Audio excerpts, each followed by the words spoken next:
మీ ప్రియకుమారుడు మా ప్రభువును మా రక్షకుడునైన యేసుక్రీస్తు నామంలో మరొకసారి మీ పాద సన్నిధిలో చేరి మీ మందిరావరణంలో మిమ్మల్ని స్తుతించేదానికి ఈ సంవత్సరం కూడా VBS కలిగి ఉండే దాని కొరకు మీరు మాకు చూపించిన కృపంతటిని బట్టి మీకు ఎంతో వందనములు చెల్లిస్తూ ఉంటున్నాం. ప్రభువునకు తగినట్టుగా మేము నడుచుకోవాలని కొలసి 1:10 ముఖ్యాంశంగా థీమ్గా మీరు మాకు అనుగ్రహించినారు. ఆ అంశాన్ని ఆధారం చేసుకొని అనేక స్టోరీస్ ద్వారా, కథల ద్వారా, పాటల ద్వారా, వాక్యముల ద్వారా మీరు మాతో మాట్లాడుతున్నందుకే ఈ స్తోత్రాలు. ఈ 7వ దినాన్ని బట్టి కూడా మిమ్మల్ని స్తుతిస్తుంటున్నాం. జూనియర్ క్లాస్లో ఇలాగున్న పిల్లలందరూ కూడా రావడానికి మీరు ఇచ్చిన కృపంతటిని బట్టి స్తోత్రాలు. ఈ దినం లెసన్ ద్వారా కూడా మీరే మాతో మాట్లాడండి. మా జీవితాల్లో మీరు ఏ ఉద్దేశాలు కలిగి ఉన్నారో అవి పిల్లలు గ్రహించేదాని కొరకై, నెరవేర్చేదాని కొరకై వారిని సిద్ధపరచండి. అయోగ్యదాసు నన్ను కూడా మీ సిలువ చాటున మరుగుపరుచుకొని మీ రక్తం చేత శుద్ధీకరించి వాడుకొనమని, సమయాన్ని మీ స్వాధీనంలోకి అప్పగించుకుంటూ శత్రు కార్యాలు లయపరచమని, అన్ని విభాగాల్లో తగిన సహాయం నన్ను గ్రహించమని యేసు ప్రభు నామములో స్తుతించి ప్రార్థించి వేడుకుంటున్నాం తండ్రి, ఆమేన్. ఎన్నో రోజు ఈరోజు VBS 17th డేనా? 7th డేనా? ఓకే. 6 కంటిత వాక్యాలు ఎవరైనా చెప్తారా? మాట్లాడొద్దు ఇంకా బాయ్స్. 6 కంటిత వాక్యాలు ఎవరైనా త్వరగా చెప్తారా? ఫాస్ట్. గర్ల్స్లో నుంచి ఒకరు, బాయ్స్లో నుంచి ఒకరు. సరే, ఈ అమ్మాయి ఫస్ట్ చేయెత్తింది కాబట్టి ఆ అమ్మాయి అక్కడ నోట్ చేసుకోండి. తర్వాత నేను చిన్న గిఫ్ట్ ఇస్తాను, ఆ అమ్మాయికి ఇచ్చేసేయండి.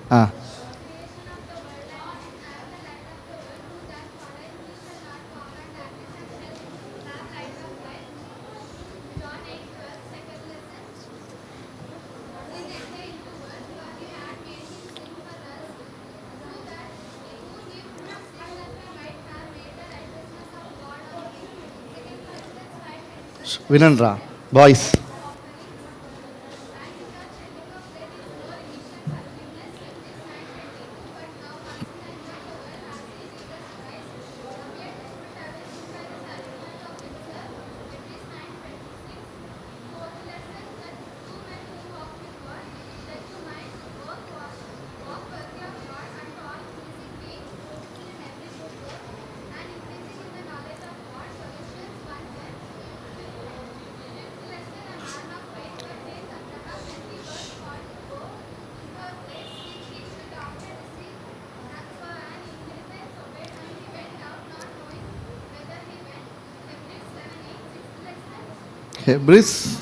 Hebrews 11:8. Okay.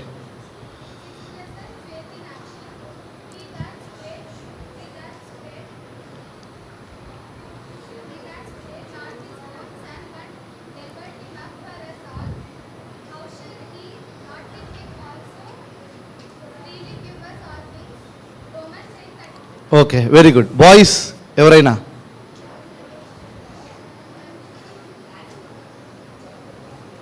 ఎవరు లేరా? బాయ్స్ ఎవరు లేరా? Prestige issue. బాయ్స్ ఎవరు చెప్పలేరా? 6.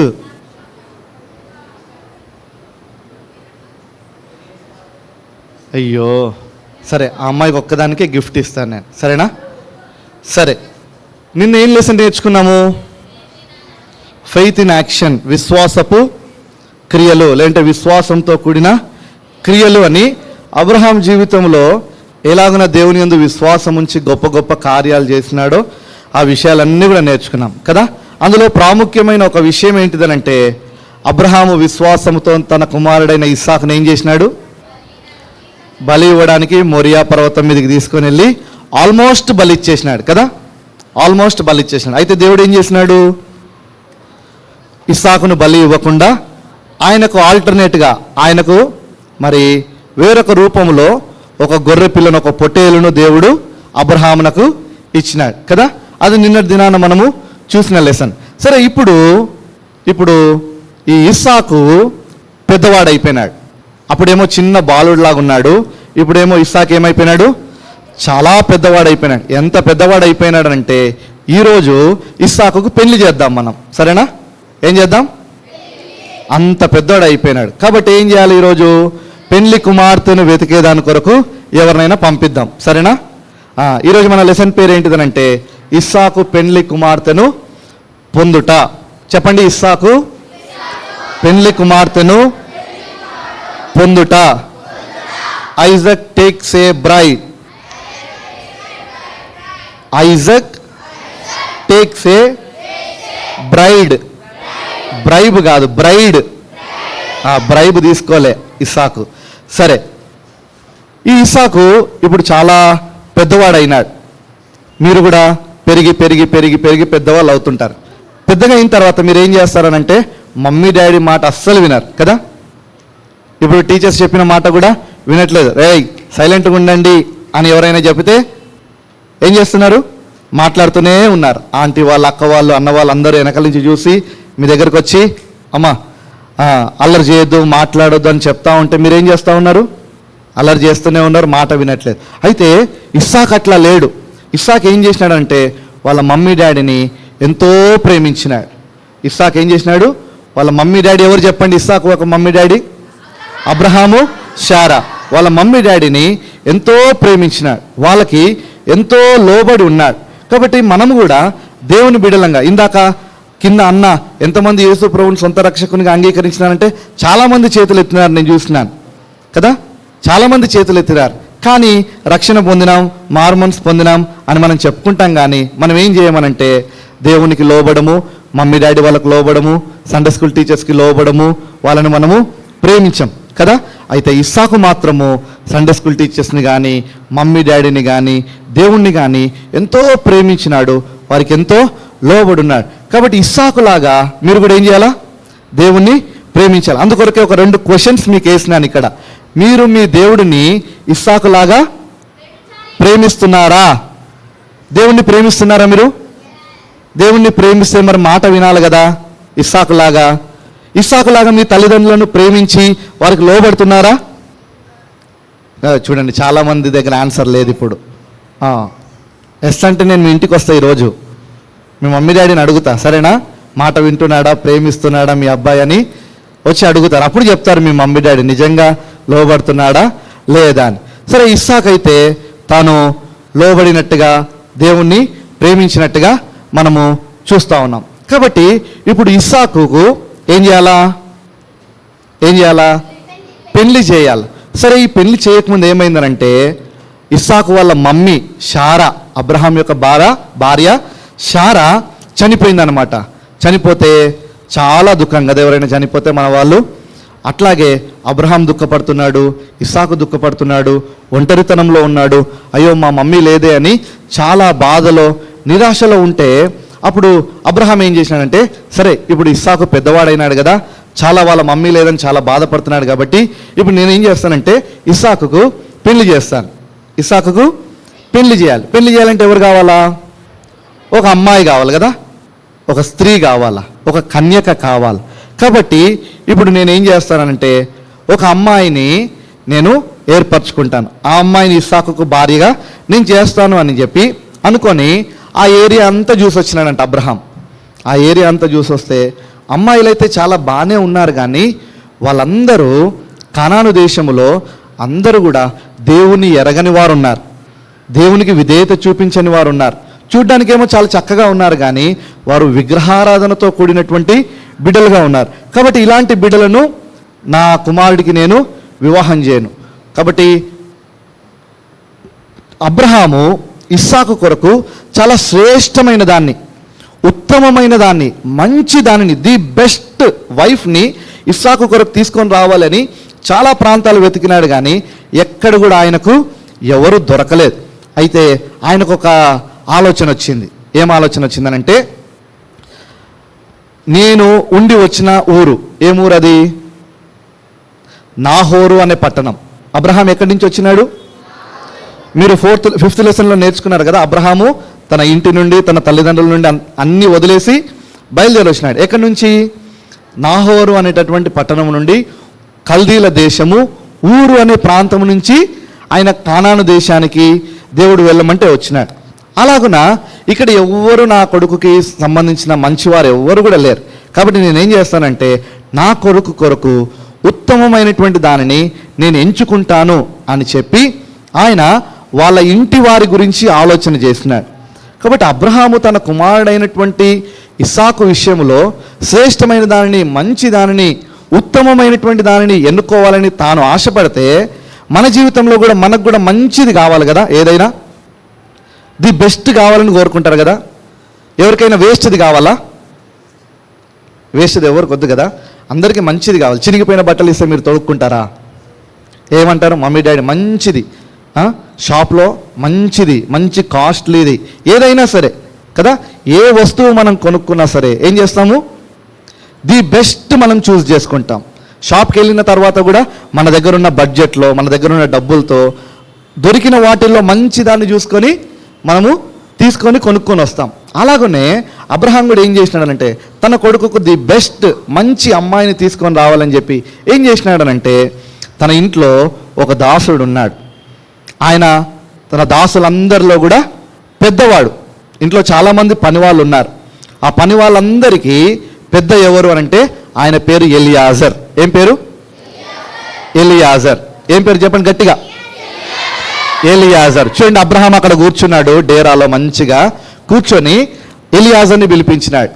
ఎలియాజర్ ముఖం అయితే మనకు కనబడట్లేదు, కానీ అబ్రహాం చెప్పింది వింటున్నాడు. ఏమని అంటున్నాడంటే, ఎలియాజరు, నా కొడుకుకు పెళ్లి చేయవలసినటువంటి సమయం వచ్చింది కాబట్టి ఇక్కడ అందరూ విగ్రహారాధనతో ఉన్నారు, ఇక్కడ అందరూ మంచి వాళ్ళు ఎవరు లేరు, కాబట్టి నువ్వు వెళ్ళి నాహోరు పట్టణంలో మా బంధువులు ఉన్నారు కదా, అక్కడి నుంచి ఒక మంచి అమ్మాయిని తీసుకొని నువ్వు రావాలి అని అంటే ఎలియాజర్కి భయం వేసింది. అరే, ఆయన నా యజమానుడు, ఇస్సాకేమో నా యజమాని కుమారుడు, వాళ్ళు చాలా గొప్పోళ్ళు, పెద్దోళ్ళు, ఈయనేంటి నన్ను పంపిస్తున్నాడు, నన్ను పంపించి ఇస్సాకు కొరకు భార్యను తీసుకొని రమ్మంటున్నాడే అని చెప్పి చాలా టెన్షన్ పడ్డాడు. ఎందుకంటే ఏమైనా చెడ్డదాన్ని తీసుకొని వస్తే, లేకపోతే ఆ అమ్మాయి ఒకవేళ మంచిగా లేకపోతే నన్ను కొడతారు, నన్ను తిడతారు, నన్ను పనిలో నుంచి తీసేస్తారు అని చెప్పి చాలా భయపడితే అబ్రహాం చెప్పినాడు, లేదు లేదు, నువ్వు నా దగ్గర ఉన్న దాసులలో మంచి నమ్మకమైన దాసుడివి కాబట్టి నువ్వు నాతో ప్రమాణం చేయి, నువ్వు నాకు మాట ఇవ్వు, మంచి అమ్మాయిని తీసుకొని వస్తాను అని చెప్పి నువ్వు నాకు మాట ఇవ్వు అనంటే ఎలియాజర్ ఏం చేసినాడనంటే మాట ఇచ్చినాడు. అబ్రహాం చేతిలో చేయి పెట్టి మాట ఇచ్చి ఆయన ఏం చేసినాడనంటే ఆ దేశంలో ఉండేటటువంటి మంచి మంచి వస్తువులు, కొన్ని బంగారు వస్తువులు, ఆ తర్వాత ఒంటెలను, ఒక 10 ఒంటెలను తీసుకొని ఆయన ఏం చేసినాడనంటే కొంతమంది పని వాళ్ళని తీసుకొని నాహోరు పట్టణానికి బయలుదేరి వెళ్ళిపోయినాడు. ఉదయాన్నే లేచినాడు, ఫ్రెష్ అప్ అయిపోయినాడు, పని వాళ్ళను సిద్ధం చేసుకున్నాడు, ఒంటెలను సిద్ధం చేసుకున్నాడు, బంగారం సిద్ధం చేసుకున్నాడు, కావలసిన వస్తువులన్నీ కూడా సిద్ధం చేసుకొని వెంటనే ఏం చేసినాడు, వేకుజామునే కదా, మనం కూడా ఎక్కడైనా ఊరికి వెళ్తే ఏం చేస్తాం, నైట్ అన్ని సిద్ధం చేసుకొని ఎర్లీ మార్నింగ్ లేసేసి వెళ్ళిపోతాం కదా కొన్నిసార్లు. అలాగనే ఎలియాజర్ కూడా ఎర్లీ మార్నింగే అన్నిటిని తీసుకొని బయలుదేరి నాహోరు పట్టణానికి ఆయన వెళ్ళిపోయినాడు. సరే, ఇప్పుడు నాహోరు పట్టణానికి వచ్చినాడు. ఆ ఊరు ఆయన ఎప్పుడూ వెళ్ళలేదు, అంతకుముందు ఎవరూ తెలియదు. ఎవరిని అడగాల, అబ్రహాం బంధువులు ఎట్లాగో, ఏం చేయాలా, ఏం అర్థం కాలేదు. సరే, వెంటనే ఏం చేసినాడనంటే ఆయన మోకరించినాడు. ముందు వెంటనే ఏం చేసినాడు మోకరించినాడు. ఎందుకు? ఇప్పుడు ఏం చేయాలో తెలియదు, ఎక్కడికి వెళ్ళాలో తెలియదు, ఎవరిని వెతకాలో తెలియదు. కాబట్టి ఆయన చేసినటువంటి పని ఏంటిదనంటే వెంటనే మోకరించినాడు. ఇంకా ఆయనతో పాటు ఎవరెవరు ఉన్నారు చెప్పండి? పని వాళ్ళు ఉన్నారు, ఇంకెవరున్నారు? ఒంటెలు ఉన్నాయి కదా. ఇస్సాకు రాలేదు, ఇస్సాకు ఇక్కడే ఉన్నాడు, కేవలం ఎలియాజర్ను మాత్రమే పంపించినాడు. అయితే ఎలియాజర్ ఏం చేసినాడనంటే ఒంటెలను, తన దగ్గర ఉన్న పనివారిని, ఆయన అందరూ కూడా మోకరించి దేవునికి ప్రార్థన చేస్తున్నారు. కాబట్టి ఎలియాజరు మనకు ఒక మంచి లెసన్ నేర్పిస్తున్నాడు ఇక్కడ. ఏంటిదనంటే మనకు ఏదైనా అవసరం ఉంటే, మనకు ఏదైనా కావాలి అనంటే మనం ఏం చేయాలి? వెంటనే ప్రేయర్ చేయాలి కదా. దేవునికి ఏం చేయాలా? ప్రేయర్ చేయాలా. మనము ప్రేయర్ చేస్తే దేవుడు ఏం చేస్తాడు? తప్పకుండా ఇస్తాడు. నిన్నటి కణువాక్యం ఏంటిది మనకు? దేవుడు తన కుమారుని మనకి ఇచ్చేసినాడు కదా, ఆయనతో పాటు మనకు అన్నీ కూడా ఇస్తాడు కదా. నిన్నటి కణువాక్యం అదే కదా, ఆయనతో పాటు మనకు అన్నీ ఇస్తాడు. కాబట్టి మనకి ఏది కావాలన్నా మనం ప్రార్థన చేస్తే దేవుడు నిశ్చయంగా ఇస్తాడు. కాబట్టి ఎలియాజర్ కూడా అబ్రహాం దగ్గర ఈ విషయం నేర్చుకున్నాడు. నేను కూడా మోకరించి ప్రార్థన చేస్తాను, ప్రార్థన చేస్తే దేవుడు ఒక మంచి అమ్మాయిని నాకు చూపిస్తాడు అని చెప్పి ఆయన మోకరించినాడు. ఆయనతో పాటు పనివారిని మోకరింపజేసినాడు. తర్వాత ఒంటెలను కూడా మోకరింపజేసి ఏం చేసినాడంటే వెంటనే ప్రార్థన స్టార్ట్ చేసినాడు. ఏమనంటే, నా యజమానుడు దేవుడైన యెహోవా, నా యజమానుడికి దేవుడైనటువంటి యెహోవా అని ప్రార్థన స్టార్ట్ చేసినాం. మనం కూడా ప్రేమ కలిగిన తండ్రి, జీవం కలిగిన తండ్రి అని స్టార్ట్ చేస్తాం కదా ప్రేయర్. ఆయన కూడా ఎట్లా స్టార్ట్ చేసినాడు? నా యజమానుడికి దేవుడమైనటువంటి యెహోవా, నేను ఎందుకొరకు వచ్చినానో ఆ కార్యం నీకు తెలుసు. ఎందుకొరకు వచ్చినాడు? ఇస్సాకుకు పెళ్లి కుమార్తెను భార్యను తీసుకొని రావడానికి వచ్చినాడు. కాబట్టి నేను ఈ కార్యం కొరకు వచ్చినాను కదా, ఈ కార్యాన్ని నువ్వేం చేయాలంటే త్వరగా సఫలం చేయాలి, త్వరగా సఫలం చేయాలి అని చెప్పి ప్రార్థన చేసి ఏమన్నాడంటే, నాకైతే ఇక్కడ ఎవ్వరు తెలియదు ప్రభువా, నాకైతే ఎవ్వరు పరిచయం లేదు, ఎక్కడికి వెళ్ళాలి, ఎవరితో మాట్లాడాలి నాకు తెలియదు. అయితే నేను ప్రార్థన చేస్తున్నా, నేను ఒక సూచన పెట్టుకుంటా. ఇక్కడ ఒక బావి ఉందంట, పక్కన ఏముంది? ఒక బావి ఉంది. అక్కడికి ఆ ఊర్లో వాళ్ళందరూ కూడా నీళ్లు చేదుకోవడానికి వస్తారు. నీళ్లు చేదుకొని, ఇప్పుడంటే మనకు ఇంటింటికి నల్ల కనెక్షన్స్ ఉన్నాయి. ఆ రోజుల్లో ఏం చేసేవాళ్ళు? బావి దగ్గరికి వెళ్ళి, చెరువు దగ్గరికి వెళ్ళి నీళ్లు తెచ్చుకోవాలి. అట్లాగే ఈ బావి దగ్గరికి కొంతమంది ఆడపిల్లలు వస్తారంట, తెలిసింది నాకు. అయితే నేను ఒక పని చేస్తాను, ఆడపిల్లలు వచ్చిన తర్వాత నేను వెళ్ళి, అమ్మ నాకు దాహం అవుతుంది, నేను దూరం నుంచి వచ్చినాను, నాకు నీళ్ళు ఇవ్వండి అని నేను అడుగుతాను. అయితే ఏ స్త్రీ అయితే, ఏ అమ్మాయి అయితే నువ్వు తాగు అని చెప్పి నాకు నీళ్ళు ఇస్తుందో, అలాగనే నీ ఒంటెలకు కూడా నేను నీళ్లు పోస్తాను అని ఏ అమ్మాయి అంటదో, ఆ అమ్మాయినే నువ్వు నా యజమానుడైనటువంటి ఇస్సాకుకు నియమించినటువంటి పెళ్లి భార్య, ఆమెనే నువ్వు సిద్ధం చేసినావని నేను నమ్ముతాను. ఏం కండిషన్ పెట్టాడు దేవుని దగ్గర? ఏం కండిషన్ పెట్టాడు చెప్పండి? ఏ అమ్మాయి అయితే నేను నీళ్ళు అడుగుతానో ఆ అమ్మాయి ఇట్లా ఈ ఒక్క బాటిలే కాదు, ఇంకెన్ని కావాలా? 10 ఒంటెలు ఉన్నాయి కదా, 10 ఒంటెలు తాగడానికి నీళ్లు ఆ బావిలో నుంచి తీసుకొని వచ్చి చేది పోస్తుందో ఆ అమ్మాయే ఇస్సాకుకు భార్య అని తన హృదయంలో ఫిక్స్ అయిపోయినాడు. అట్లా ప్రార్థన చేస్తుంటుండగానే కొంతమంది అక్కడికి వచ్చినారు. అందులో ఒక అమ్మాయి ఏం చేస్తుందనంటే, చూడండి, తన భుజం మీద కడవ పెట్టుకొని నడుచుకుంటూ అక్కడికి వచ్చింది, ఆ బావి దగ్గరికి వచ్చింది. అంటే ఆమె ఒక్కతే కాదు, ఆమెతో పాటు చాలామంది వచ్చినారు. అయితే ఈ మొక్కతి మాత్రము అలాగ నా భుజం మీద కడవ పెట్టుకొని, నడుము మీద చేతులు పెట్టుకొని వచ్చి నీళ్లు చేదుకొని పోతుంటే, ఇప్పుడు అబ్రహాము ఎలియాజరు అడిగినాడు అనమాట. ఏమని? అమ్మా నాకు కొన్ని నీళ్ళు ఇస్తావా అని అడిగితే, ఓ ఎందుకు ఇవ్వను, తీసుకోండి అని చెప్పి తన కడవను దించి చేదుకొని వచ్చినటువంటి నీళ్లను ఆయనకు పోస్తే ఆయన తాగేసినాడు. తాగిన తర్వాత ఆమె ఏమన్నదంటే, మీరు ఎక్కడి నుంచి, చాలా దూరం నుంచి వచ్చినట్టుగా కనబడుతుంది, మీకు ఎట్లా దాహం అవుతుందో మీ ఒంటెలకు కూడా అట్లాగే దాహం వేస్తుంటుంది కదా, కాబట్టి నేనేం చేస్తానంటే మీ ఒంటెలకు కూడా అన్నింటికి నేను నీళ్లు పోస్తాను అంటే. ఎలియాజరు అన్నాడు, అమ్మా చాలా నీళ్లు తాగుతాయి. ఎన్ని నీళ్ళు తాగుతాయో తెలుసా ఒంటెలు? చాలా నీళ్లు తాగుతాయి. ఇప్పుడు మన పెద్ద పెద్ద డ్రమ్ములు ఉన్నాయి కదా, చూస్తున్నారా మీరు? వాటర్ డ్రమ్స్ ఉంటాయి కదా పెద్దవి, అట్లాంటిది ఒక్కటి తాగుతుందంట ఒక ఒంటె. ఒక డ్రమ్ము నీళ్లు తాగుతుంది. ఇప్పుడు 10 ఒంటెలకి ఎన్ని డ్రమ్ములు కావాలా? 10 డ్రమ్ములు కావాలా? ఎన్ని బిందెలు పోస్తే అవుతుంది కదా. బిందెలు కదా ఆమె తెచ్చుకుంది. ఏంటిది? చిన్న కడవ తెచ్చుకుంది. ఆ కడవతో ఎన్నిసార్లు ఆ బావిలోకి దిగాలా, నీళ్లు చేదాలా, పైకి రావాలా, ఆ డ్రమ్ములు నిండితే ఎన్ని నీళ్లు పోయాలి కదా. అంటే ఎంత కష్టం కదా. అయినా కూడా ఆమె కష్టం అనుకోలేదు. ఈయన మా ఊరికి వచ్చిన గెస్ట్ కాబట్టి ఈయనకు నేను ఎంతైనా సహాయం చేయాలనుకొని వెంటనే ఏం చేసిందంటే, ఆమె ఆ నీళ్ళలో నుండి ఆ బావిలో నుండి నీళ్లు చేదుకొని వంటలన్నిటికీ సమృద్ధిగా పోస్తే ఎలియాజర్కి చాలా సంతోషమైంది. నేనేం సూచన పెట్టుకున్నా? నాకు నీళ్లు పోస్తే నా వంటలకు కూడా నీళ్లు పోస్తానని ఏ అమ్మాయి అయితే అంటదో ఆ అమ్మాయినే ఇస్సాకుకు భార్యగా దేవుడు నియమించినాడు. నేను కాదు, ఎవరు? దేవుడే ఆ అమ్మాయిని ఇస్సాకుకు భార్యగా నియమించినాడని చెప్పి సూచన పెట్టుకుంటే, తాను చేసిన ప్రార్థనను దేవుడు సఫలపరిచినాడా లేదా? సేమ్ అట్లాగే చేసిందా లేదా కదా? సేమ్ అట్లాగే చేసింది.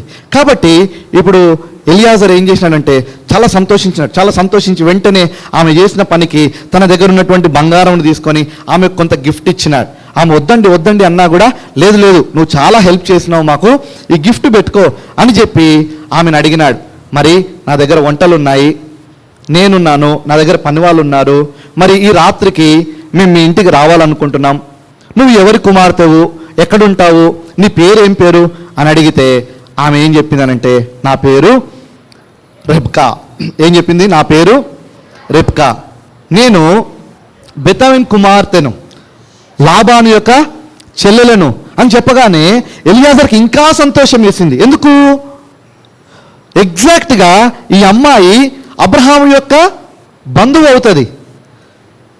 దేవుడు ఎక్కడికి నడిపించాడంటే ఎగ్జాక్ట్గా ఏ స్త్రీ అయితే ఇస్సాకు కొరకు దేవుడు సిద్ధపరిచినాడో ఆ స్త్రీ దగ్గరికి ఎలియాజర్ను నడిపించినాడు. కాబట్టి ఎలియాజర్కి చాలా సంతోషం వేసి ఆయన ఏం చేసినాడనంటే దేవునికి అప్పగించుకొని దేవుడే నన్ను ఇక్కడికి నడిపించినాడు అని చెప్పేసి తాను ఏం చేసినాడనంటే ఆ అమ్మాయిని తీసుకొని వాళ్ళ ఇంటికి వెళ్ళిపోయినాడు. సరే, ఇక్కడ ఒక క్వశ్చన్ మీకు. ఎలియాజర్ ఏం చేసినాడు? ప్రార్థన చేసినాడు కదా. ఆయనకైతే ఏమీ తెలియదు. అబ్రహాము పొమ్మన్నాడు కాబట్టి ఆయన వచ్చేసినాడు. అయితే ఎలియాజర్ అక్కడికి వచ్చి ఏం చేసినాడు? ప్రార్థన చేసి ప్రభువా నాకైతే ఏం తెలీదు, ఇదిగో అంతా నీ చేతికి అప్పగిస్తున్నాను, అంతా నీ చేతికి అప్పగిస్తున్నాను అన్నప్పుడు దేవుడు ఏం చేసినాడు? శ్రేష్టమైన దాన్ని ఇచ్చినాడు.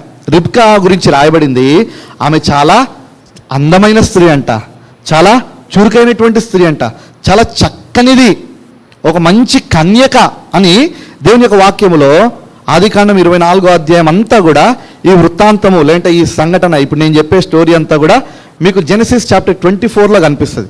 కాబట్టి ఇప్పుడు దేవుడు ఎలియాజరు చేసినటువంటి ప్రార్థనను బట్టి ఎలియాజరు దేవునికి అప్పగించుకున్న దాన్ని బట్టి దేవుడు ఎలియాజరు చేసినటువంటి ప్రార్థన విని ఆయన కార్యాన్ని సఫలపరిచినాడు. కాబట్టి మన జీవితంలో కూడా నీవు నేను మనకేం తెలియకపోయినా పర్లేదు, మన జీవితాన్ని, మన మార్గాన్ని, మన పరిస్థితులను, మన ఆలోచనలను మనం దేవునికి అప్పగించుకుంటే దేవుడు ఏం చేస్తాడు? శ్రేష్టమైన దాన్ని ఇస్తాడు. ఏం చేస్తాడు? కాబట్టి మీకు ఏదైనా అవసరం ఉన్నా, మీకు ఏదైనా కావాలనుకున్నా ఏం చేయాలి? వెంటనే మమ్మీ డాడీ దగ్గరికి వెళ్ళి నాకు కావాలి, నాకు ఇది ఇప్పించండి, అది కావాలి, అది చేయండి అని చెప్పి మనం అడగాల్సిన అవసరం లేదు. అయితే మనకెవరున్నారంటే పరలోకపు దేవుడు ఉన్నాడు. ఆయన మన పరలోకపు తండ్రి, ఆయన మనల్ని సృష్టించినాడు, మనం ఆయన బిడ్డలం. కాబట్టి ఎలియాజర్ ఎట్లాగైతే ప్రార్థన చేసినాడో మనం కూడా దేవుని దగ్గరికి వెళ్ళి ఇటు చూడండి, దేవుని దగ్గరికి వెళ్ళి మనం ప్రార్థన చేస్తే దేవుడు కూడా ఏం చేస్తాడు? మంచి దానిని, శ్రేష్టమైన దానిని, ఉత్తమమైనటువంటి దానిని ఇప్పుడు ఇస్తాడు. సరే, ఇప్పుడు అలాగున్న రిబ్కాను సిద్ధపరిచినాడని దేవుణ్ణి స్తుతించి ఇప్పుడు అందరూ కూడా కలిసి రిబ్కా ఇంటికి వెళ్ళినారు. ఎలియాజరు తర్వాత ఎలియాజర్తో ఉన్నటువంటి పనివారు అందరూ కూడా ఏం చేసినారు? రిబ్కా ఇంటికి వెళ్ళినారు. సరే, వెళ్ళినారు, అక్కడ వాళ్ళతో మాట్లాడి అయ్యా నేను ఈ పని కొరకు వచ్చినాను, నా యజమానుడు నన్ను పంపించినాడు, ఒక అమ్మాయి కావాలి అని చెప్పి ఆ ఊర్లో ఉన్నటువంటి స్త్రీలు వారు అందమైన వారే కానీ మంచివాళ్ళు కాదు, వాళ్ళ ప్రవర్తన సరిగా లేదు, వాళ్ళు దేవుని నమ్ముకోలేదు, వారు రక్షించబడలేదు, వారు విగ్రహారాధికులు. కాబట్టి అబ్రహాము నన్ను ఇక్కడికి పంపించినాడు, నేను దేవునికి ఇట్లా ప్రార్థన చేస్తే దేవుడు రిబ్కాను పంపించినాడు, మీకు ఇష్టమేనా అని అడిగినాడు. మీకు ఇష్టమేనా అని అంటే లాబాన్ అన్నాడు, ఇది యెహోవా వలన కలిగిన కార్యం. ఈ కార్యాన్ని ఎవరు చేసినారు చెప్పండి? దేవుడే చేసినాడు కదా. ఇది యెహోవా వలన కలిగిన కార్యం, మేమైతే మంచి కానీ చెడు కానీ దీని గురించి ఏం మాట్లాడడం. ఇదిగో రిబ్కా ఉంది, ఆమె వస్తానంటే తీసుకొని పోండి, రాదంటే వదిలేసిపోండి అని చెప్పినారు. ఏమని చెప్పినారు? వస్తే తీసుకుపోండి, రాకపోతే వదిలేసిపోండి అని అంటే అప్పుడు అందరు కలిసి రిబ్కాను అడిగినారు, రిబ్కా మరి ఇది పరిస్థితి, వస్తావానంటే ఆమె ఏం చేసింది? వెంటనే వస్తాను అని చెప్పింది, లోబడింది. కాబట్టి ఆమె కూడా ఇస్సాకును చూడలేదు, ఇస్సాకు ఎవరో తెలియదు, కేవలము దేవుని యొక్క చిత్తాన్ని బట్టి మాత్రమే ఆమె కూడా సంపూర్ణంగా దేవుని యొక్క మార్గానికి అప్పగించుకున్నాయి. కాబట్టి ఇప్పుడు ఏం చేసినారంటే అందరూ కలిసి కూర్చొని రాత్రి భోజనం చేసి సంతోషంగా ఉన్న తర్వాత ఏవేవైతే గిఫ్ట్స్ ఎలియాజర్ తీసుకొని వచ్చినాడో అవి లాబానికి, బెతావెన్కి, ఇంకా అక్కడ ఉన్నటువంటి వాళ్ళందరికీ పనిచేసి, తర్వాత రిబ్కాకి కూడా కొన్ని బంగారపు వస్తువులు ఇచ్చేసి, ఇప్పుడు రిబ్కాని తీసుకొని బయలుదేరి ఆయన ఏం చేస్తా ఉన్నారంటే ఎక్కడికి వస్తున్నాడు? ఎక్కడికి? కానానుకు వస్తున్నాడు. ఎవరి దగ్గరికి? అబ్రహాము ఇస్సాకు దగ్గరికి. చూడండి, ముందేమో ఎలియాజరు కూర్చొని ఒంటె మీద ఆయన ముందు నడుచుకుంటూ వస్తున్నాడు. వెనకాల ఎవరు కూర్చున్నారు? మంచి పల్లకి కదా, క్యామెల్ మీద, ఒంటె మీద ఒక మంచి పల్లకి వేసి దాని మీద రిబ్కాను కూర్చోబెట్టి ఆమెను తీసుకొని వస్తూ ఉన్నాడు. కాబట్టి మళ్ళీ ఉదయాన్నే బయలుదేరినారు. వస్తున్నారు. దాదాపు కానాను దేశానికి వచ్చేసరికి సాయంత్రం అయింది. అయితే ఈలోపు ఇస్సాకు కూడా ఏం చేస్తున్నాడు? చాలా టెన్షన్ పడి ఏం చేసినాడంటే వాళ్ళకు పొలం ఉంటే ఆ పొలంలోనికి వెళ్ళి అక్కడ ప్రార్థన చేసుకుంటున్నాడు. అయ్యో, మా డాడీ అయితే మంచిగా చూస్తాడు, ఈ పనివాడు ఏం చూస్తాడు? ఎలాంటి అమ్మాయిని తీసుకొని వస్తాడో, ఆమె ఎలాగుంటుందో, బాగుంటుందో బాగుండదో, చక్కగా ఉంటుందో చక్కగా ఉండదో, మాట వింటుందో మాట విన్నదో, పనులు చేస్తుందో పనులు చేయదో, అత్తమామల మీద తిరగబడతాదేమో, లేకపోతే భర్తకు విధేయత చూపించకుండా ఉంటుందేమో అని చెప్పి ఆయనలో కూడా చాలా టెన్షన్ ఉండి ఏం చేస్తూ ఉన్నాడంటే సాయంత్రం పూట వాళ్ళ పొలం ఉంటే ఆ పొలం దగ్గరికి వెళ్ళి అక్కడ ధ్యానించుకుంటూ ప్రార్థన చేసుకుంటున్నాడు. ప్రవ్వా, నాకు మంచి భార్యను దయచేయి ప్రవ్వా. ఎలియాజరు వెళ్ళినాడు, ఎలాంటి అమ్మాయిని తీసుకొని వస్తాడో తెలియదు, నాకైతే మంచి భార్య కావాలి, దైవభక్తిని కలిగినటువంటి స్త్రీ కావాలి, ఆమె మంచిగా ఉదయం సాయంత్రం ప్రార్థన చేసుకోవాలి, ఫ్యామిలీ ప్రేయర్ చేయాలి, తర్వాత మంచిగా దేవుని మందిరానికి రావాలి, పనులు చేయాలి, నాతో పాటు కలిసి దేవుని సేవ చేయాలి అని అన్ని రకాలుగా నాకు సహకారిని. దేవుని వాక్యంలో ఏముంది? సాటి అయిన సహకారి కదా. దేవుడు ఆదామునకు ఎవరినిచ్చినాడు? సాటి అయిన, అంటే అన్ని రకాలుగా అన్ని విషయాల్లో సరిపోయినటువంటి స్త్రీ, సరిపోయినటువంటి సహాయకురాల్ని నాకు దయచేయి ప్రవ్వా అని చెప్పి ఈ ఇస్సాకు కూడా పొలంలో కూర్చొని ప్రార్థన చేసుకుంటా ఉన్నాడు. సరే, మెల్లిగా వాళ్ళు దూరం నుంచి వస్తా ఉంటే అప్పటి వరకు రిబ్కాకి ఎవరు కనపడలే. కనాను దేశంలోనికి రాగానే ఆ పొలంలో ఎవరో కూర్చొని ప్రార్థన చేసుకుంటున్నట్టుగా కనబడగానే వెంటనే ఎలియాజర్ని అడిగిందనమాట. అయ్యా ఎలియాజర్ గారు, అక్కడ ఎవరో కనిపిస్తున్నారు, మనం వచ్చేసినామా అంటే వచ్చేసినామమ్మా, దగ్గరికి వచ్చేసినాము, ఇదిగో ఇవన్నీ మన పొలాలే, ఇవన్నీ కూడా అబ్రహాం యొక్క పొలాలే అన్నట్లా చూపిస్తూ ఉంటే మరి ఆ మధ్యలో ఎవరో ఒక ఆయన అక్కడ నిల్చొని ఉన్నాడు అని అంటే అప్పుడు ఎలియాజర్ చూసినాడు కదా, కొంచెం పెద్ద ఆయన, ఇట్లా చూస్తారు కదా పెద్దోళ్ళు, చూసి ఆయన ఇస్సాకు లాగున్నాడే, ఆయనే ఇస్సాకు, ఆయనే నీకు కాబోయే భర్త, ఆయనే నా యజమానుడు అని చెప్పగానే వెంటనే ఏం చేసింది వెంటనే రిబ్కా ఒంటె దిగింది, ఆ పల్లకి దిగి వెంటనే ఇస్సాకుకు సాగిలపడి ఏం చేసిందనంటే ఇంకా ఇద్దరు కలిసి ఇంటికి వెళ్ళిపోయినారు. ఇంకా అదే పెళ్ళి. ఏది పెళ్ళి చెప్పండి? ఇస్సాకు అక్కడ కనపడినాడు, రిబ్కా అందులో నుంచి దిగి ఏం చేసింది? ఈయన నా యజమానుడు అని చెప్పి ఆయనకు సాగిలపడి నమస్కారం చేసి అప్పుడు ఎలియాజర్ చెప్పినాడు, ఇదిగో అమ్మా, ఈయనే నా యజమానుడు, నీ భర్త. ఇస్సాకుతో చెప్పినాడు, అయ్యా ఇదిగో ఈమెనే నీ భార్య అనంటే చేయబట్టుకున్నాడు, తన ఇంటిలోనికి తీసుకొని వెళ్ళిపోయినాడు. ఇంకా అప్పటి నుంచి వాళ్ళిద్దరూ చాలా సంతోషంగా ఉన్నారు. అంతకుముందేమో వాళ్ళ మమ్మీ చనిపోయిందన్న బాధలో ఉన్నాడు కదా, ఇప్పుడు ఈ రిబ్కా వచ్చిన తర్వాత ఇంకా బాధంతా కూడా మర్చిపోయినాడు, చాలా సంతోషంగా ఇద్దరు కూడా జీవించినారు. కాబట్టి వాళ్ళ పెళ్ళి ఎట్లా జరిగింది? చాలా సింపుల్గా జరిగింది కదా. మనమైతే కార్డులు కొట్టుకోవాలి, అందరికీ పంచుకోవాలి, ఫంక్షన్ హాల్లు బుక్ చేసుకోవాలి, వంటలు చేసుకోవాలి, తర్వాత చాలా రకాలైనటువంటి కార్యాలు ఉంటాయి. ఇవన్నీ ఏవీ లేవు. ఇస్సాకు ఏం చేశాడంటే నీ భార్య అనగానే తనను చేయి పట్టుకొని తన ఇంటిలోనికి తీసుకొని వెళ్ళిపోయినాడు. వాళ్ళ వివాహం అయిపోయింది. వాళ్ళిద్దరు కూడా కలిసి సంతోషంగా జీవితకాలం అంతా కూడా జీవించినట్టుగా మనకు దేవుని వాక్యం చెప్తా ఉంది. కాబట్టి ఇప్పుడు ఇస్సాకు స్టోరీ ద్వారా మనం ఏం నేర్చుకోవాలి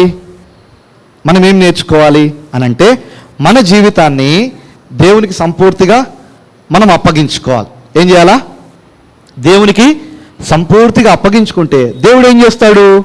మనకు శ్రేష్టమైన దాన్ని చూడమ్మా, గర్ల్స్. దేవుడు ఏం చేస్తాడు? మనకు శ్రేష్టమైన దాన్ని ఇస్తాడు. చెప్పండి, ది బెస్ట్ ఇస్తాడు. ఏం చేస్తాడు దేవుడు? ది బెస్ట్ ఇస్తాడు. అయితే దేవుడు ఇచ్చేది ఏదైనా కూడా ది బెస్టే. దేవుడు ఎప్పుడు కూడా వేస్ట్ది కానీ, అనవసరమైంది కానీ, మనల్ని పాడు చేసేది కానీ ఏది కూడా దేవుడు ఇవ్వడు. ది బెస్ట్, శ్రేష్టమైన దాన్ని, మంచి దాన్ని ఇస్తాడు. ఎప్పుడనంటే మనం సంపూర్ణంగా దేవునికి అప్పగించుకుంటే. కాబట్టి ఇస్సాకు ద్వారా మనం నేర్చుకునేటటువంటి ఒక మంచి లెసన్ ఏంటిదనంటే, మనము కూడా దేవుని చిత్తానికి కనిపెడితే, దేవుని చిత్తం గురించి మనం ప్రార్థన చేస్తే దేవుడు ఏం చేస్తాడంటే శ్రేష్టమైన దాన్ని ఇస్తాడు. ఒక చిన్న ఎగ్జాంపుల్ చెప్తాను. అంటే వివాహ సందర్భము దేవుని చిత్తము అని వచ్చింది కాబట్టి ఒక ఎగ్జాంపుల్ చెప్తాను. ఒక సిస్టరు ప్రేయర్ చేసుకుందంట. ప్రభువా, ఒక ప్రపోజల్ నాకు వచ్చింది. మీకు చెప్పాల్సింది కాదులేదు జూనియర్స్కి, కానీ ఎగ్జాంపుల్ చెప్తా ఉన్నా. ఒక ప్రపోజల్ నాకు వచ్చింది. ఈ ప్రపోజల్ విషయంలో, ఆ అబ్బాయి విషయంలో నీ చిత్తం ఉందా? సరే, యవనస్తులు ఉన్నారు కాబట్టి ఉపయోగపడుతుంది. నీ చిత్తము ఈ అబ్బాయి విషయంలో ఉందా అని ప్రేయర్ చేసుకొని ఒక సూచన పెట్టుకుందంట. ఏం సూచన పెట్టుకుందనంటే, మా ఇంటి ముందు బట్టలు ఆరేసుకునే దండం ఉంటుంది కదా, తాడు ఉంటుంది కదా, తెలుసు కదా, మీ ఇంటిలో ఉందా? అట్లాంటి ఒక దండము, ఒక తాడు వాళ్ళ ఇంటి ముందు కట్టుందంట. ఆమె ఏం చేసిందనంటే రాత్రి ప్రార్థన చేసుకొని ఒక కర్చీఫ్ తీసి దాని మీద ఆరేసిందంట. ఏం చేసింది? దాని మీద ఆరేసింది. గిద్యోని స్టోరీ తెలుసు కదా మీకు.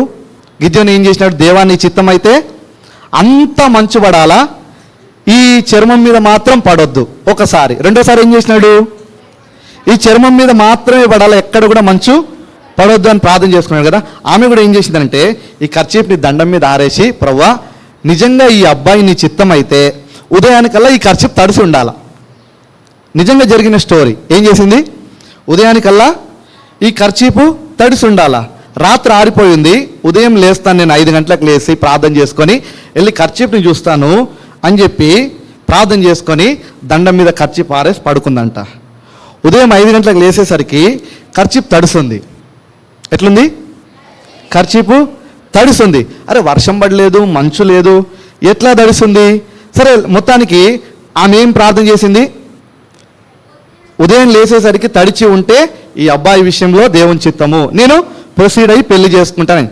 సరే, ఉదయం లేవగానే చాలా ఆశ్చర్యపోయింది, తడిసింది. సరే, ఎట్లా తడిసింది అనేది నేను తర్వాత చెప్తాను, అది చాలా రహస్యమైనటువంటి సంగతి. ఆమె ఏం చేసిందనంటే, సరే మొత్తానికి కర్చీఫ్ తడిసింది కాబట్టి దేవుని చిత్తం అని చెప్పి వివాహం చేసుకుందంట. సరే, ఎట్లా తడిసింది కర్చీఫ్ అని చెప్పి ఎంక్వైరీ స్టార్ట్ చేసింది. ఎంక్వైరీ స్టార్ట్ చేస్తే ఆ పక్కింట్లో అంట ఒక చిన్న పిల్లోడు ఉన్నాడంట. ఎవడు? ఒక చిన్న పిల్లోడు ఉన్నాడంట. వాడు పాపం, వాడికి రాత్రంతా మోషన్స్ అయినాయంట. ఏమైనాయి? రాత్రంతా మోషన్స్ అయినాయంట. డైపర్స్ అయిపోయినాయి పాపం ఇంట్లో. డైపర్స్ అయిపోయినాయి. ఇంట్లో ఉండే బట్టలు, చిన్న చిన్న వస్తువులు, చిన్న చిన్న బట్టలన్నీ కూడా తుడుస్తారు కదా చిన్నపిల్లలకి. ఇంట్లో ఉండే వస్తువులన్నీ అయిపోతే ఆ చిన్న పిల్లవాడు వాళ్ళ తల్లి ఏం చేసిందనంటే, ఆమెకు దండం మీద ఒక కర్చీఫ్ కనపడిందంట. కర్చీఫ్ కనపడితే ఏం చేసింది? అరే, ఇది ఎవరో కర్చీఫ్, ఇది బాగుంది అని చెప్పి తీసుకొని పాపం వాడిని అంతా క్లీన్ చేసి మళ్ళీ చక్కగా ఉతికి, పొద్దున ఎప్పుడో 7కి లేసి చూసుకుంటారులే, అప్పట్లో పారిపోతుందిలే అని చెప్పి ఉదయం 5 o'clock లేసి ఉతికేసి ఆరేసి వచ్చిందంట ఇంట్లోకి. ఈమె ప్రార్థన చేసుకుంది, నేను 5 o'clock లేసి చూస్తే కర్చీపు తడిసి ఉండాలి అని ప్రార్థన చేసుకుంది. 5 గంటలకు లేచి చూస్తే ఎట్లా ఉంది? అంటే నిజంగా దేవుడు కొన్నిసార్లు మనం ప్రార్థన చేసుకుంటే, నిజంగా దేవుని చిత్తం ఉంటే, అలాగున్న దేవుడు ప్రతీది కూడా ఏం చేస్తాడనంటే తన చిత్తాన్ని ఈ విషయాల ద్వారా మనకు బయలుపరుస్తాడు. కాబట్టి మన జీవితంలో కూడా ఏది కావాలన్నా దేవునికి ప్రార్థన చేస్తే, దేవుని చిత్తాన్ని కనుక మనం కనుక్కుంటే దేవుడు మనకు సహాయం చేస్తాడు. సరే, ఈ విషయం ద్వారా ఇంకొక చిన్న పాఠాన్ని నేను చెప్పి ముగించేస్తాను. ఇప్పుడు ఈ స్టోరీలో ఎంతమంది ఉన్నారు? అబ్రహాము, రెండవది ఇస్సాకు, మూడవది ఎలియాజరు, నాలుగవది రిబ్కా ఉన్నారు కదా. సరే, చాలు ఇంకంతే. నలుగురిని అడిగినా 4 చెప్పినా ఇంకా సైలెంట్ అయిపోవాలి. ఫస్ట్ ఎవరు? అబ్రహాం. అబ్రహాం ఎవరికి గుర్తుగా ఉన్నాడనంటే తండ్రి అయినటువంటి దేవునికి గుర్తుగా ఉన్నాడు. చెప్పండి, ఎవరికి గుర్తుగా ఉన్నాడు? సరే, ఇస్సాకు ఎవరికి గుర్తుగా ఉన్నాడు? ఎలియాజరు కాదు, ఇస్సాకు. ఇస్సాకు ఎవరికి గుర్తుగా ఉన్నాడు? నెక్స్ట్ ఇస్సాకు ఎవరికి గుర్తుగా ఉన్నాడు? యేసుక్రీస్తు ప్రభువారికి గుర్తుగా ఉన్నాడు. ముందు ఎలియాజరు ఎవరికి గుర్తుగా ఉన్నాడు అనంటే పరిశుద్ధాత్మ దేవునికి గుర్తుగా ఉన్నాడు. ఇప్పుడు యేసుక్రీస్తు ప్రభువారు ఈ భూలోకానికి వచ్చినాడు, మనకందరికీ తెలుసు కదా. ఆయన చనిపోయి సమాధి చేయబడి తిరిగి లేచి పరలోకానికి ఆరోహణమై వెళ్ళిపోయినాడు.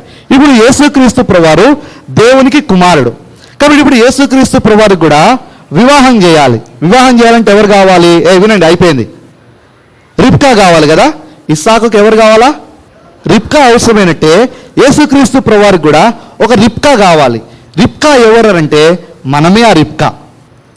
రిబ్కా ఒక వ్యక్తి కాదు. ఎవరు? మనమందరము కలిసి ఎవరెవరైతే యేసుక్రీస్తు ప్రభువారిని అంగీకరించినారో, యేసు ప్రభువారి యొక్క రక్తం చేత ఎవరైతే కొనబడినారో, ఎంతమంది యేసు ప్రభువారిని అంగీకరించినారు? ఊరికే చేతులు ఎత్తవద్దు, అన్నిటికీ చేతులు ఎత్తుతారు మీరు. నాలాగే నేను కూడా చిన్నప్పుడు అట్లాగే ప్రతిదానికి చెయ్యెత్తేవాడిని. రక్షించబడినారా అంటే చేతులు ఎత్తుతాను, రక్షణ పొందుతారా అంటే మళ్ళీ చేతులు ఎత్తుతాను కదా. మీరు కూడా అట్లాగే చేస్తున్నారు. నిజంగా రక్షించబడినారా? యేసు ప్రభువుని మీ సొంత రక్షకుడు అంగీకరించినారా? మీ పాపాలు ఒప్పుకున్నారా? సరే, అయితే ఇప్పుడు మనం ఏమైనామనంటే మనందరం కూడా ఒక కుటుంబముగా అయిపోయినాం. మనందరము కలిసి యేసుక్రీస్తు ప్రభువారు మన పరలోకపు పెళ్లి కుమారుడైన నీవు నేను మనము అందరము చెప్పండి ఎవరము? మనం అందరం కలిసి ఆయన పెళ్లి కుమార్తె, ఆయన భార్యగా మనం ఈ భూలోకంలో సిద్ధపడుతున్నాం. ఎట్లాగైతే ఎలియాజరు వెళ్ళి రిబ్కాను మాట్లాడి తీసుకొని వచ్చినాడో అట్లాగే పరిశుద్ధాత్మ దేవుడు కూడా ఈ భూలోకానికి వచ్చి మనల్ని అందరినీ కూడా ఆ పెళ్లి భార్యగా సిద్ధపరిచేదాని కొరకై, మనలో ఆ రక్షణ కార్యం జరిగించేదాని కొరకై పరిశుద్ధాత్మ దేవుడు ఏం చేస్తా ఉన్నాడు? మనకు అన్ని విషయాలు కూడా బయలుపరుస్తున్నాడు. యేసు ప్రభు ఏం చేసినాడు, ఎందుకొరకు రక్తం కార్చినాడు, ఎందుకొరకు ప్రాణం పెట్టినాడు, ఎందుకొరకు నీవు నేను రక్షించబడాలా, పరలోకం అంటే ఏంటిది, ఇలాగున బైబిల్లో ఉన్నటువంటి ఆత్మ సంబంధమైన సంగతులన్నింటినీ గురించి కూడా పరిశుద్ధాత్మ దేవుడు మనకేం చేస్తున్నాడు? తెలియజేసి మనకు అన్ని విధాలుగా సహాయం చేసి రిబ్కాలాగా మనల్ని కూడా యేసుక్రీస్తు ప్రభువారికి పెళ్లి భార్యగా మనల్ని తీసుకొని వెళ్ళేదానికి, లేదంటే సిద్ధపరిచేదాని కొరకు ఆయన ఈ భూలోకంలో మనకు సహాయం చేస్తూ ఉన్నాడు. కాబట్టి ఆయన మనకు హెల్ప్ చేస్తున్నప్పుడు మనం కూడా ఏం చేయాలా? ఆయనకు హెల్ప్ చేయాలి. ఎట్లా హెల్ప్ చేస్తాం ఆయనకి? ఎట్లా మనం హెల్పింగ్గా ఉండగలం? ఎట్లా హెల్పింగ్గా ఉండగలం? మొట్టమొదటిగా మన పాపాలు క్షమించబడాలి. యేసు ప్రభువా నేను పాపిని అని ఒప్పుకుంటే ఆయనకు మనం హెల్ప్ చేసినట్టే. యేసు ప్రభువా నన్ను క్షమించు, నీ రక్తంలో నన్ను కడుగు అంటే మనం ఆయనకు హెల్ప్ చేసినట్టే. కాబట్టి మనందరం కూడా అలాగ రక్షించబడి యేసుక్రీస్తు ప్రభువారి యొక్క పెళ్లి కుమార్తె వధువుగా మనం సిద్ధపడుతున్నాం. మీరు అయినారా? రక్షించబడినారా? యేసు ప్రభు దగ్గర మీ పాపాలు ఒప్పుకున్నారా? ఇంకా ఒకవేళ ఒప్పుకోకుండా ఉంటే ఊరికే ఏదో ప్రతిరోజు ఒప్పుకోవడం కాదు. ప్రతిరోజు యేసు ప్రభువా నేను పాపిని, నన్ను క్షమించు, లెసన్ వినగానే, ఆంటీ వాళ్ళు చెప్పగానే, సండే స్కూల్లోనో ఇంకోటి చెప్పగానే అలాగే ఒప్పుకోవడం కాదు. నిజంగా నిశ్చయముగా మన పాపాలను గురించినటువంటి ఒప్పుదల మనము కలిగి ఉండాలి. ఒప్పుకుంటారా? ఒప్పుకుంటారా? మోకరించండి, ప్రార్థన చేసుకుందాం. మాట్లాడొద్దు. ప్రార్థన అయిపోయిన తర్వాత కనుక వాక్యం చెప్తాను, మాట్లాడొద్దు. ఒక్క నిమిషం మోకరించండి, కళ్ళు మూసుకోండి, ఎవరు కూడా డిస్టర్బ్ అవ్వద్దు. మాట్లాడొద్దు. ఒక్క నిమిషం కళ్ళు మూసుకోండి, నా వెనకాల చెప్పండి, యేసు ప్రభువా. అందరూ కళ్ళు మూసుకోండి, నిజంగా ఒప్పుకోవాలా, ఊరికే పైకి కాదు. యేసు ప్రభువా ఇస్సాకుకు, రిబ్కాను, ఎలియాజరు ద్వారా మీరు అనుగ్రహించినారు, అందును బట్టి స్తోత్రములు. ఎలియాజరు తన మార్గాన్ని మీకు అప్పగించుకున్నప్పుడు మీరు చక్కగా నడిపించినారు. ఇస్సాకు కూడా మీ మీద ఆధారపడినప్పుడు శ్రేష్టమైన దానిని, పైకి మోకరించండి, ఉత్తమమైన దానిని అనుగ్రహించినారు, అందును బట్టి స్తోత్రాలు. నేను కూడా నా మార్గములను మీకు అప్పగించుకుంటున్నాను. నేను కూడా మీ చిత్తానికి లోబడేదానికి సహాయం చేయండి. నాకు కూడా శ్రేష్టమైన దానిని అనుగ్రహించండి. నేను కూడా పరలోకపు భర్త అయిన యేసు ప్రభువారికి పెళ్లి భార్యనుగా సిద్ధపడుటకు రక్షణ అనుభవంలోనికి నన్ను నడిపించండి. నా పాపములు క్షమించండి. మీ రక్తం చేత నన్ను కడిగి పరిశుద్ధపరిచి ఆ పరలోకపు పెళ్లి కొరకై నన్ను సిద్ధపరచండి. యేసు ప్రభు నామములో ప్రార్థిస్తున్నాను తండ్రి, ఆమేన్. అట్లాగే ఉండండి. ప్రేమ కలిగిన మా ప్రియ పరలోకపు తండ్రి, పరిశుద్ధ దేవా, మీ ఘనమైన నామాన్ని బట్టి స్తోత్రాలు. ఇస్సాకుకు పెళ్లి కుమార్తెను ఏర్పరచుట్లో మీరు చేసిన సహాయాన్ని బట్టి స్తోత్రాలు. చెప్పబడినటువంటి కథ ద్వారా పిల్లలకు మీరే మాట్లాడి వారిని సిద్ధపరచమని మీ ప్రశస్తమైన హస్తములకు వారిని అప్పగించుకుంటూ నిజంగా రక్షించబడినటువంటి అనుభవంలో వారు ఉండి నిజమైన పెళ్లి భార్యనుగా వారు సిద్ధపరచబడటకు పరిశుద్ధాత్మ దేవుడే వారికి సహాయపడినట్లుగా కృప దయచేయమని కోరుకుంటూ మీకే వందనములు చెల్లిస్తూ యేసు ప్రభు నామములో స్తుతించి ప్రార్థించి అడిగి వేడుకుంటున్నాం తండ్రి, ఆమేన్. సరే, ఈరోజు మన కంఠ వాక్యం ఏంటిదనంటే కొలస్సీలకు రాసిన పత్రిక, చెప్పండి, కొలస్సీ కనిపిస్తుందా? 3:23-24. మీరేమి చేసినను అది మనుషుల నిమిత్తము కాక ప్రభు నిమిత్తమని. అందరూ ఒకేసారి చెప్పాలి, మాట్లాడదు, మీరు చదవద్దు, నేను చెప్పినట్టుగా చెప్పండి. మీరేమి చేసినను మనుషుల నిమిత్తము కాక ప్రభు నిమిత్తమని మనస్ఫూర్తిగా చేయుడి. కొలస్సీ 3:23-24. 23-24. Praise the lord.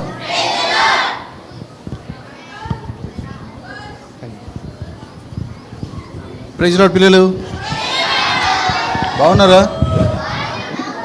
ఎలా ఉంది విబిఎస్? ఓకే, ఈరోజు విబిఎస్ ఎలా ఉంది? ఎన్నో రోజు ఈరోజు? వర్క్ బుక్ అందరు కరెక్ట్గా రాస్తున్నారా? మీకు సూదిదారాలు ఇచ్చారా బుక్కులు కుట్టుకోమని? హ్యాండ్ వర్క్ చేస్తున్నారా? సరే, ఈరోజు జ్ఞాపకం పెట్టుకోండి, మనకు టైం తక్కువ ఉంది కాబట్టి వర్క్ బుక్ త్వరగా రాసేయండి, ఓకేనా? తర్వాత హ్యాండ్ వర్క్ కూడా కంప్లీట్ చేయండి. ఇంకా ఎన్ని రోజులు ఉంది మనకు విబిఎస్? ఓన్లీ 3 డేసే. 4th డే మనకు వర్క్ బుక్ ఉండదు, స్టిచ్చింగ్ ఉండదు, ఏముండదు, ఓకేనా? సో